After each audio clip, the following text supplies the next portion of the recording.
registrants from different countries and different time zones. So most of them are just confused to how to translate. Yeah, but it's fine. Let's just start our discussion today, our webinar today about how to simulate the thermal and airflow simulation without CFD expertise. Um, Most of the registrant, not only from mechanical engineers, they are also, you guys also come from like architecture or maybe civil engineers or maybe some mechanical engineers in HVAC installation, but doesn't have any idea about how to use computational fluid dynamics. And before I started, let me introduce myself. My name is Viratama. My background is mechanical engineering. I graduated from New York University, master in mechanical engineering. So maybe my point of view will be different from architecture or maybe some civil engineerings. And me and my company has been around in computational fluid dynamics or simulation industry since 2013. We do consulting for simulation like CFD, finite element analysis. We also distributor of some software brands. And of course, we also develop our own software like this one, the Tensor HVAC Pro. And okay, without further ado, let me start to discuss this topic by first give you awareness that why we should simulate the HVAC system in the first place. The building energy is consumed around 40 to 50%. I mean, if you are design a building and you use some energy to maybe to use the lighting or maybe the other electronic appliances, and the HVAC system consumes more than half or around half of that energy. Not only in the building itself in total in global energy consumptions also consumes a lot of energy. So by designing the proper HVAC system, it means you also save the planet. So it's a big deal. So small tweak in HVAC design will give a huge difference in the energy consumption globally. And unfortunately, HVAC system mostly just designed based on the bulk average values. I mean, like if you design energy consumption by using hand calculation, let's say, the energy will be calculated based on the average value of the room. For example, if you want to design this cooling load, let's say for this office room or office building, you maybe assume that this room, let's say, have average temperature of maybe 21 or 22 degrees, and the larger one is like 23, let's say. But if we look closer, or if we stay in that room, you will feel the temperature difference. You can find some hot spots, right? Like a very hot location in just like specific local points or local area, and you may also feel too cold at some location in that office. So the assumption that the temperature is uniform is not, maybe it's correct globally, but you can do better than that. And most of the time, by assuming the average value, it will gives you over design. Let's say you consume more energy than needed, or even you create the whole temperature of that room become too cool, which is not necessary because you just assume at some point at that location is not it's not cool enough. And the design failure is will affect the performance of the building.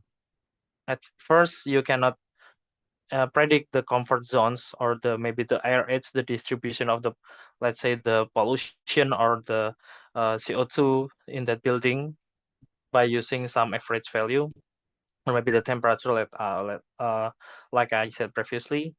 And the design mistake will waste the building energy, not just couple of days or weeks. It will affect at the whole life of this building if you not consider that in the first place.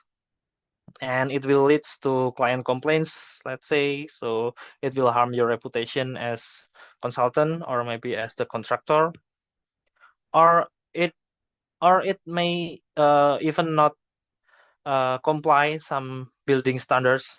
We now know that some building have to be standardized by like green building standards and something like that. And moreover, it can also leads to high redesign cost if you have to like reorder the orientation of the room or maybe change the layout or maybe replace the whole ducting system just because of the design failure. So how engineers typically design properly or to see the 3D flow uh, with their expertise, like us, like we are consulting company using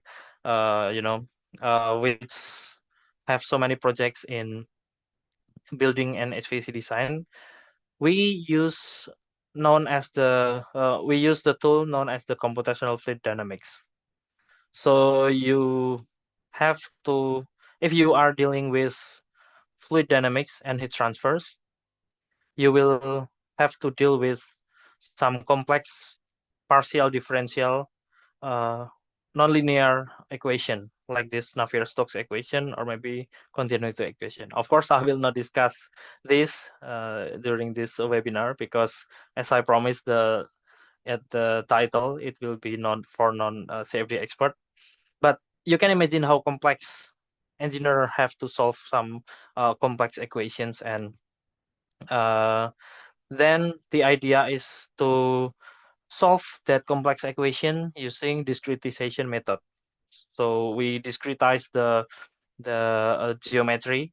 We call this method as meshing, and it will also discretize the equation so we can solve them in order to get some parameters like pressure, temperature, velocity, which in turn give you the idea about how the air or the heat move inside that building.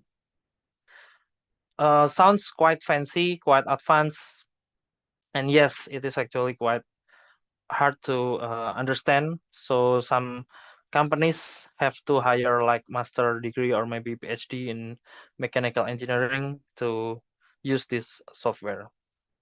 So that's why I try to address this problem and and introduce you the solution that uh, simplify this problem. But this is quite powerful. So the most CFD software are too complicated to be used by non-CFD expert, like I said, because we have to understand the turbulent models, maybe the discretization or numerical method, or maybe during the definition of boundary condition, we have to understand what the what the input we have to consider, let's say. Then sometimes the general purpose CFD are just too costly to buy for the non-utilized feature, because most of the CFD packages are general purpose. I will discuss that later in the detail. And we also need extra work to analyze some specific case. Let's say for HVAC simulation, we have to tweak the inputs or maybe generate our own uh, post-processing parameters to get the specific results, let's say. And this one is quite important. The accuracy will depend highly on the operator experience. Let's discuss it one by one. First, too costly to pay for unused feature. We know that CFD packages, general purpose CFD, will cost around maybe 3,000, 30,000, or even $100,000. Depend on the packages, of course. The price comes because the CFD package itself is quite advanced. It means you can buy the software and you can solve some complex problem like combustion or maybe the rotation of the detailed interaction of turbo machineries, let's say. But if your company just want to solve like aerodynamics of a cat, let's say, that software will be too costly. I mean, um, you pay for like only one or 2% of the software capability, which is not economically feasible for the company. That's why company at the end of the day um, don't want to buy the CFD package in the first place because of that economic scale. Then the second problem is you have to do the extra work for specific cases. For example, in this HVAC application, you have to calculate, let's say, the PMV or the like the comfort parameter that you can calculate from the velocity and temperature distribution. And this is not available in the general package of CFD.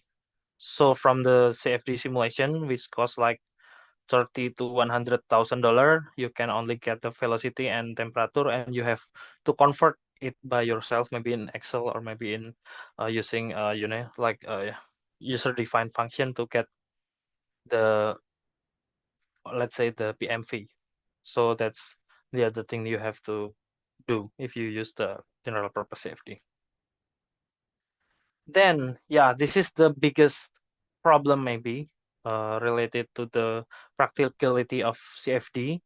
So maybe if you are architect or maybe civil engineers that works with software like SketchUp, Rhino, or maybe Revit, uh, they are all uh, surface modeler.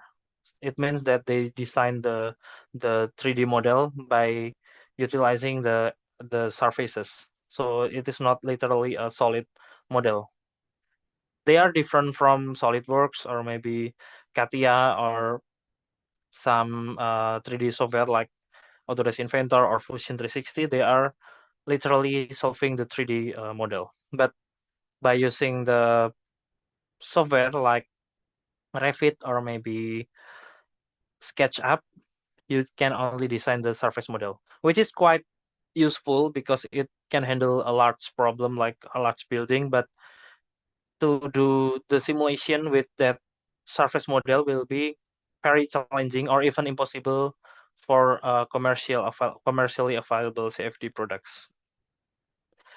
And the other problem is you have to convert it to negative domain, because if you want to simulate, let's say, the cat aerodynamics of a cat, you not literally mesh the inside of the cat uh, meshing, but you have to mesh the outer air of the cat. So you have to create the negative domain of the cat.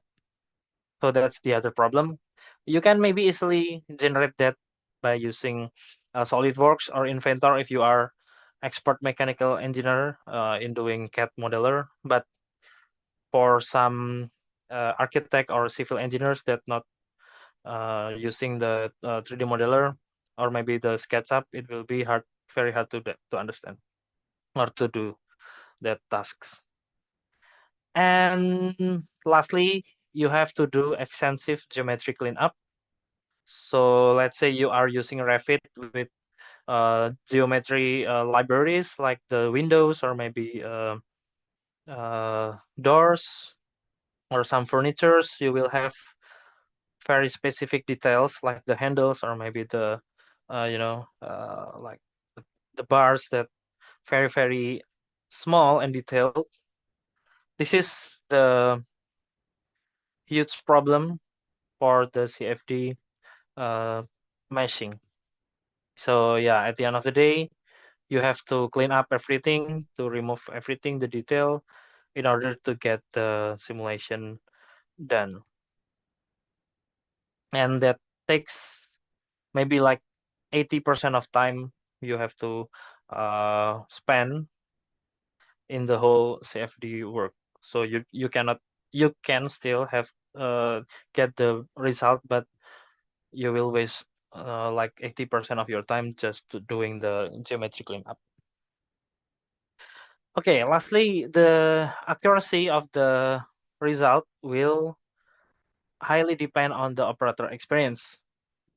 This means that, let's say, if you want to simulate this human natural convection, so if you have a hot object like human or maybe a computer, the temperature around the body will make the density around the body lower, which in turns create the buoyancy force and drive the flow.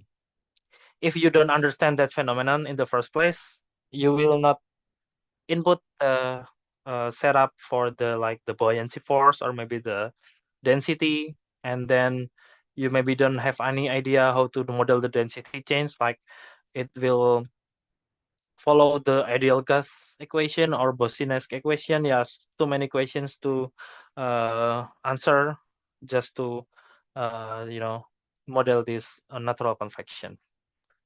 So maybe you understand what is the natural convection is, but if you face with if you are facing the interface of the general CFD uh, general CFD package, maybe you will confuse which model have to be selected. So again, it will be highly dependent on the operator experience. We are not talking about like turbulent modeling or maybe the selection of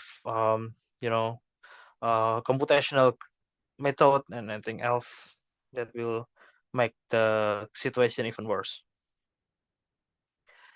Yeah, that's why in this webinar, I want to introduce you the Tensor HVAC Pro. This is a HVAC flow and thermal simulation software, which we designed to be intuitively and easily used by not only mechanical engineers or CFD experts, but can be utilized easily by architect or maybe civil engineer or maybe HVAC engineer, which mainly works for like ducting design or maybe construction, but don't have time to learn the detail about computational fluid dynamics. So it is dedicated for HVAC engineer, not for CFD expert. The software tries to answer the problems that I described earlier.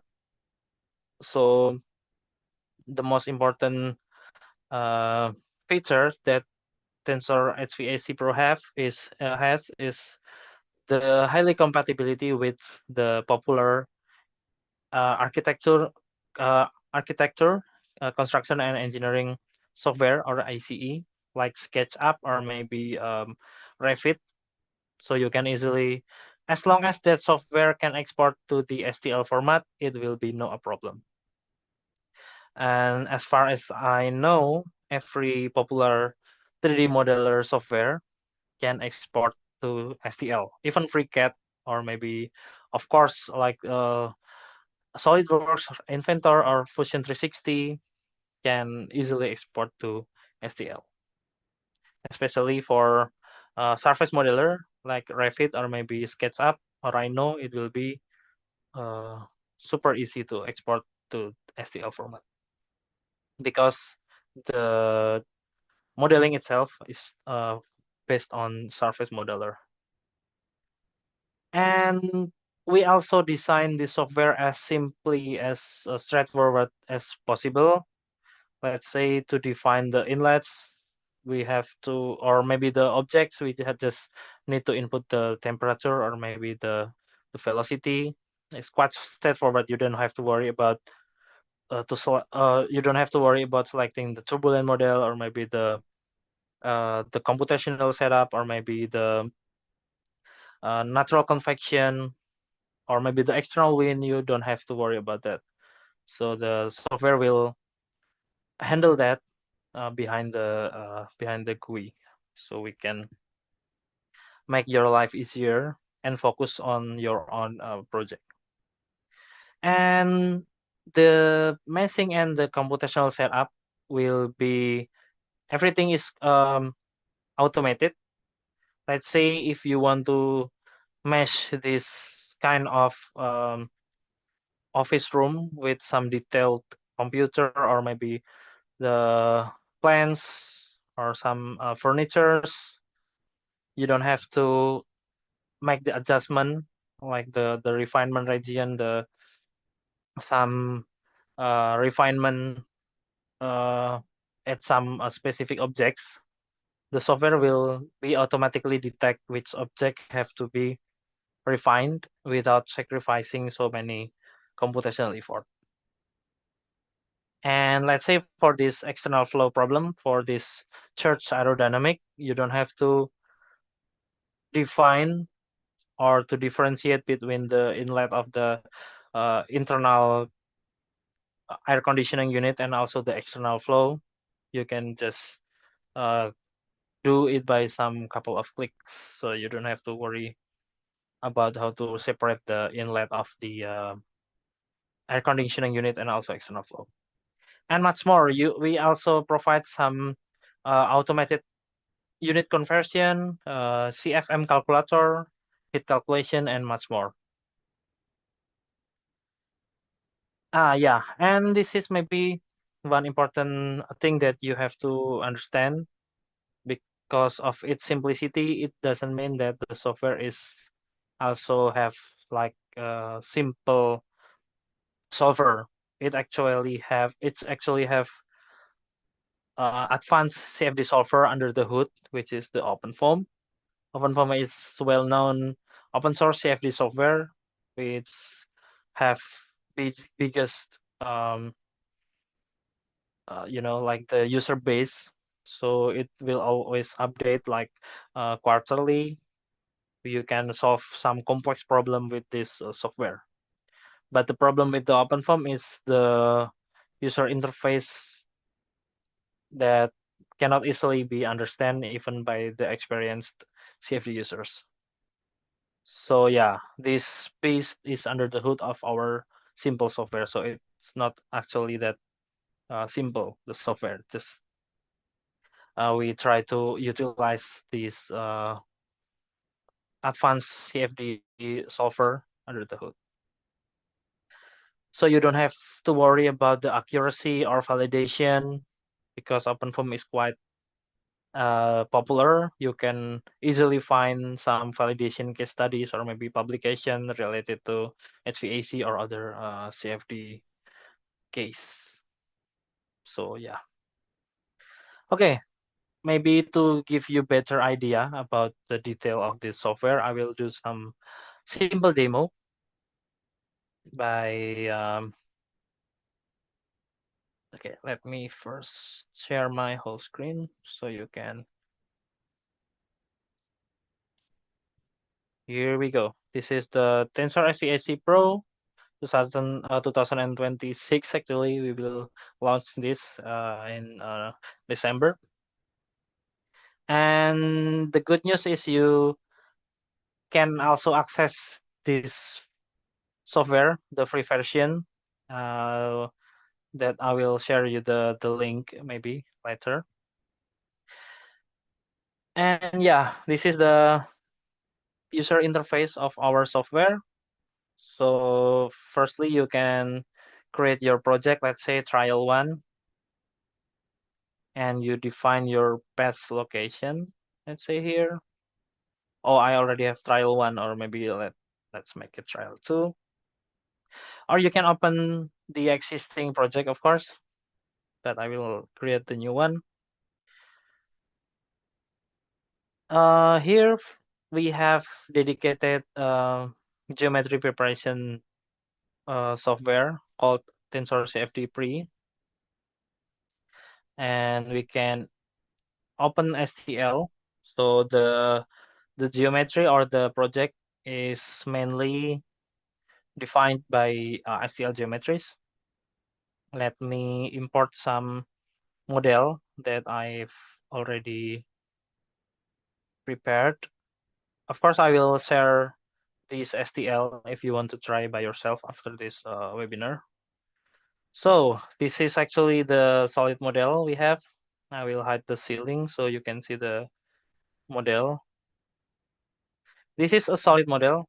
I mean, this is the positive domain, so we don't have to convert it to the negative domain. And you can change the perspective or orthographic. It's depend on your own, uh, you know, depends on your own preference. Then we have some objects here, the bench. Then we have chair, laptop, and the indoor unit, which is this uh, air conditioning system. Okay, let's rename every object into the object. I mean, like the bench into object one, let's say. Then the chair into object two. We have to rename everything in order to uh, comply with this naming. So it will also automatically refine the mesh later. Then the indoor unit object 3 and the laptop as object 4. I want to split this model, this air conditioning unit into inlet, let's say, inlet, and on the top side, I will define it as the outlet. Here we go. And maybe the wall, I have to rename it as wall 1. Okay, so we don't have to worry about the ceiling and the floor because we already uh, define the name as the ceiling STL and the floor STL.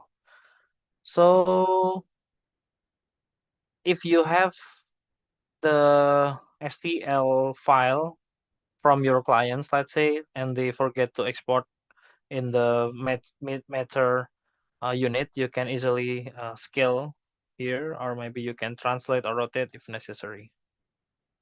Okay, just export everything to the trial 2. Let's create a new folder. It doesn't matter the name of the folder, it's just to save these STLs, these new STLs, to easily manage these geometries.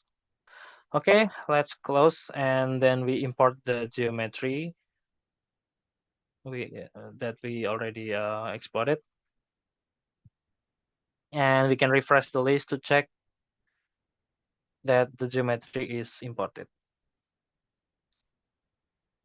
And for the mesh, you can simply select the medium, coarse, fine, or manual if you want to define the resolution, but you don't have to worry much about this. The idea is the finer the mesh will make your resolution higher, makes your accuracy higher, but it will cost you more computational effort. And you can always click this user guide to read the detail about the theory or maybe some equations or maybe the detailed setup of this software. And for the local mesh resolution, it will refine the objects like the chair on the laptops or maybe the bench. Just use this medium and update mesh. It will automatically run the mesh and run some surface. You don't have to worry much about this. You just make sure that nothing is going wrong in this lock.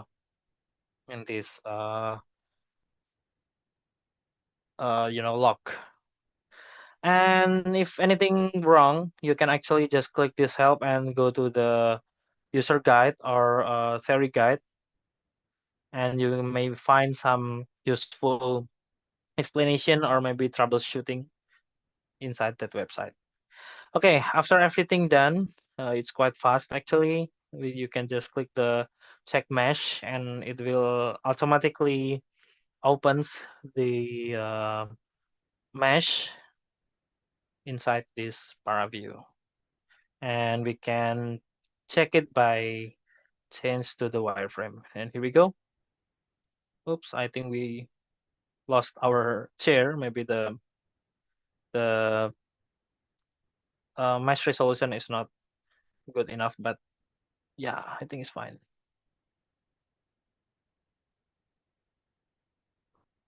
Okay. Or maybe if you like. Okay, no problem.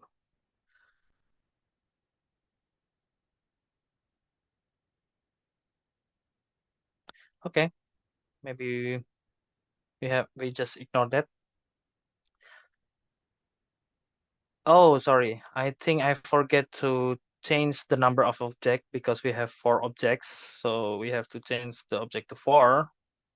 And let me do the mesh once again. Sorry about that. And yep, here we go. Let's see our mesh with define chair and also bench and also the laptop uh, on top of the bench. And here we can see a coarse mesh, which you don't have to worry much about this actually, because you just want to see the flow around the room. But if you want to have better resolution around the object, you can change the resolution to fine. But for this short webinar, I don't think that will be necessary. And again, you actually have some detail, but the software just make it as simple as possible. So you can bypass the mass complexity and focus on the airflow distribution. Okay, let's move on to the boundary definitions.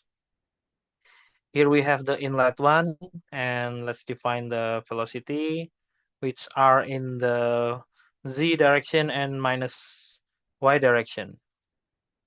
So in the z direction, let's just input some arbitrary number, let's say 0.5, let's say.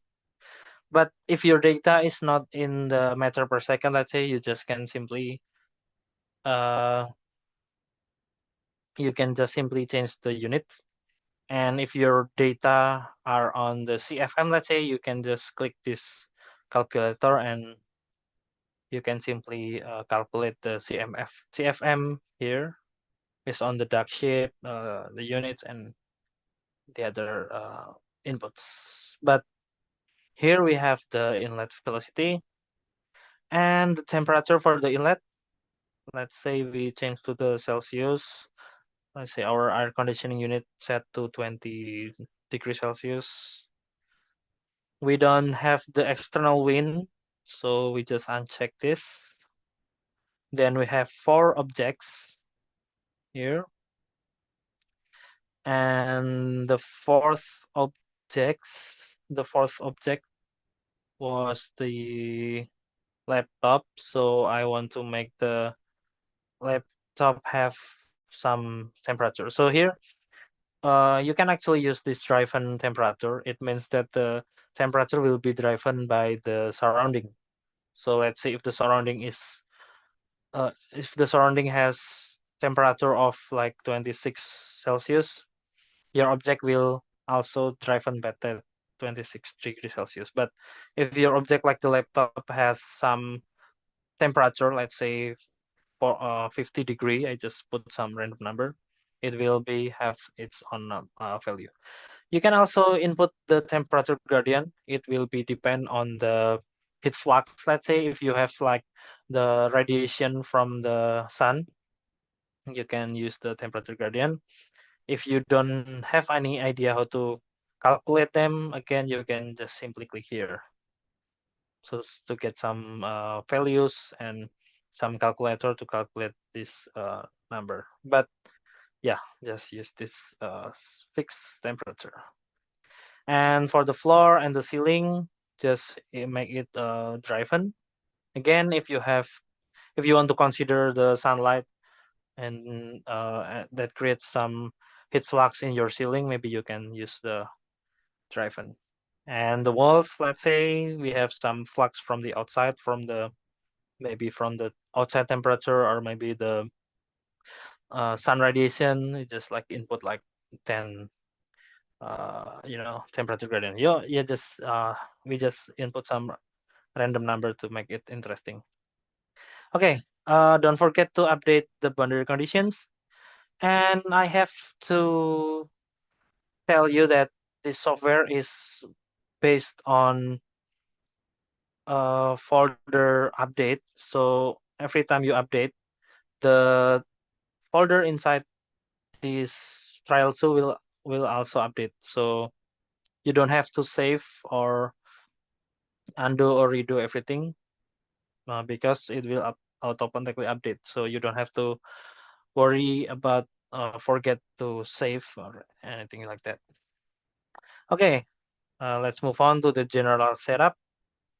Here we have the initial temperature of the building. Let's say we have 25 degrees Celsius. Just again, it's just random number. And here we have the comfort calculation. Again, you can check the detail here, but it is very important for you if you are working as consulting HVAC designer to comply with the standards like ASHRAE or ISO. Sometimes they have to meet some standards like the we will discuss that later. But um, some of the parameter here you cannot find it easily in some uh, general CFD packages. Okay, then the gravity, it is in the minus y direction. So we just set this. This is also it will also affect your simulation because if you have some natural uh, you know natural convection, or maybe your flow will be going down because of the gravity of the different the density difference. Okay, just update the setup and move on to the solver. And this is the last step. So this is actually just the setup, how many iterations or how many cycle your computer will calculate the result. So the longer the end time, it will make your simulation even more converts or going toward some steady values. But again, it will also cost you more time. So yeah, for this short webinar, again, I just like to use 1000 is fine. And the interval is just the number of time you save your data. Let's say you have 1000 end time and write interval 100, you will have 10 saved data. And this is the delta t is just simply uh, if you have 1001, of course you will have like 1000 iteration. If you use 2 seconds, it will like only 500 iterations. and so on and so forth. And this is the number of cores. You can check your own hardware or your maybe using the task manager, you can check the number of cores. The larger the number of cores will make your simulation running faster, but it will also make the other process slower. Let's say if you are rendering a video or maybe work with Revit in the same time, I suggest you to reduce this number of cores. But if you just want to leave this simulation, you can use the number of cores as much as possible. Okay, let me save the software first and then start run the simulation. And you will see the update here, the running logo. And don't worry much about this log. It just shows the debugging message, if any, just to make sure that nothing is going wrong. Or maybe if something wrong, you can just simply copy what is in the log and paste in the Google, so you can find what is happening in your simulation and find the cause of that problem. And here we go. This is the residual.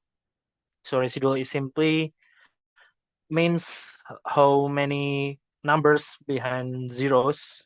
Let's say this is the 1 to the power of -6. It means that your iteration is going um, as simply as the lower the zeros, it means your simulation is more accurate.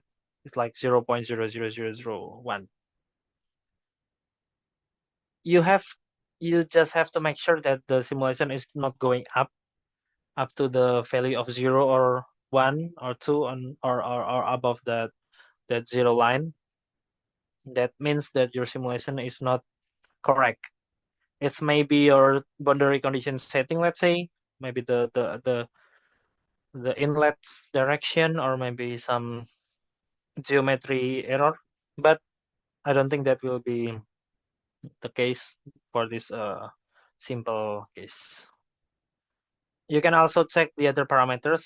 The P rho GH is actually the hydrodynamic pressure, and U are the velocities. H is simply the enthalpy, so it represents the temperature. So the lower the value, it means that the temperature is stable. And K and omega are the turbulent parameters that you don't have to worry much about this. Okay, here we go. We finish our simulation and just open our paraview. Oops, I think I have to close the first one. Okay, here we go. Our simulation. So if we see the inside of this wire mesh, you can see the pressure, temperature, maybe some velocities.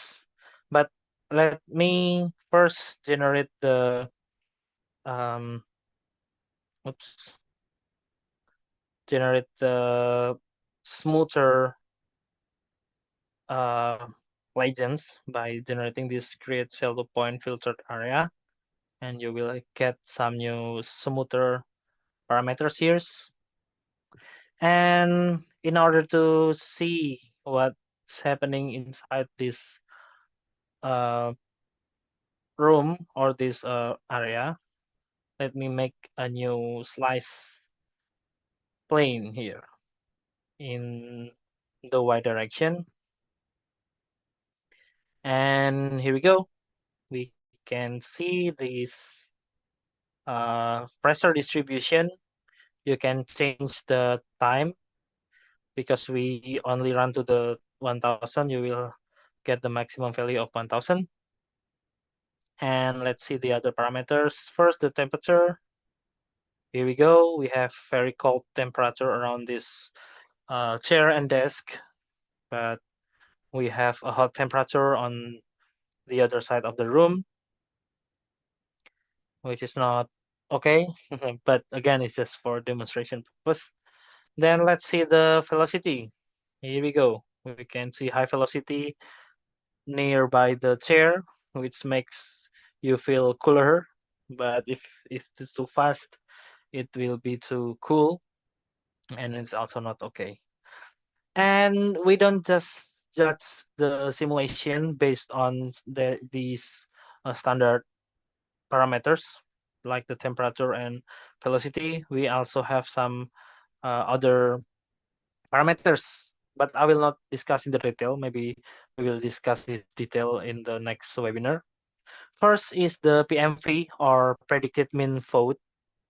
It it actually has very long complex equation that combines the velocity, temperature, and the clothing we use, and also the relative humidity and anything else to judge whether the room is too cold or too hot.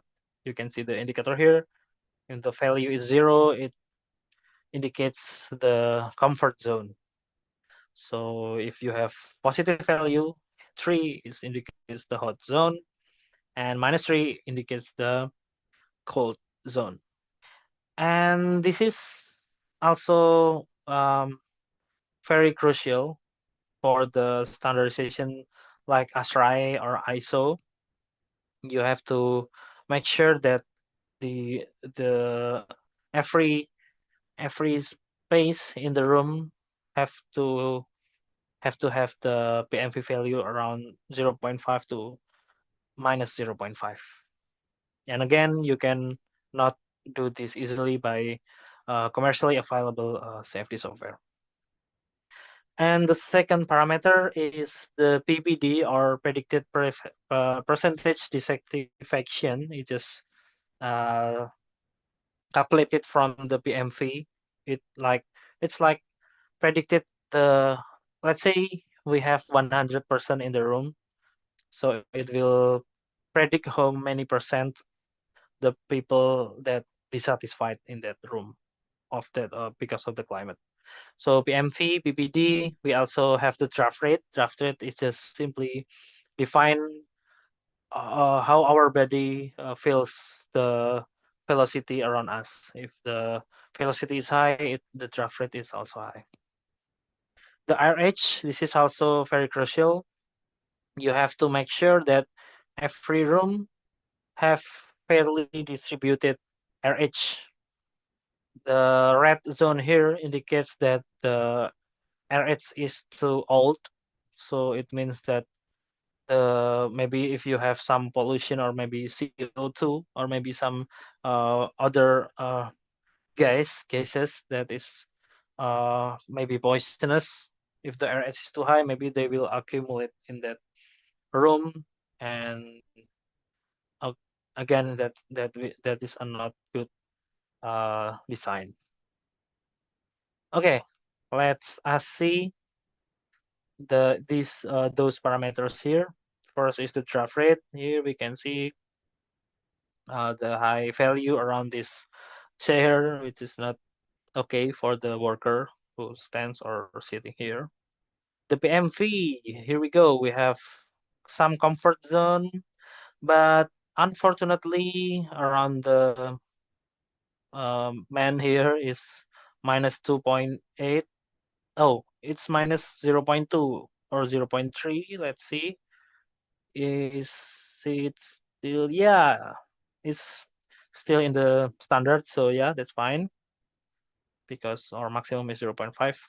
But the other side of the building has 1.3 PMV, which is not will not comply with the ASRAI standard. Yeah, again, this is just like a case, simple case study. And PPD, we can also see here some uh, some zones are just okay, and the other zone is not comply with the standards. And the RH, as we expected, we have fresh air around this air conditioning unit, but we have old age RH on the side on the other side of the room. And the other is just like the turbulent parameters that you don't have to worry about much about that. Okay, let's finish our discussion by discuss a little bit what can actually we do more with this software.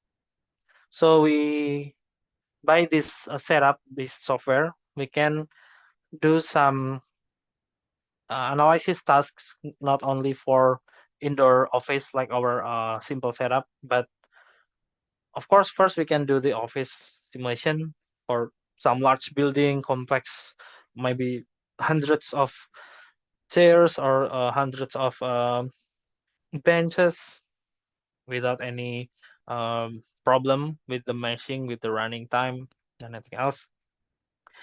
And external flow analysis for the ventilation. As we know, as the green building, uh, program is keep demanding a more efficient building, we cannot heavily rely on the electricity driven ventilation. You can analyze your external analysis or maybe some um, natural convection modeling using this CFD very easily. Then ducting analysis, you just in the traditional calculation, you just rely on the pressure drop of the ducting length or maybe some bends.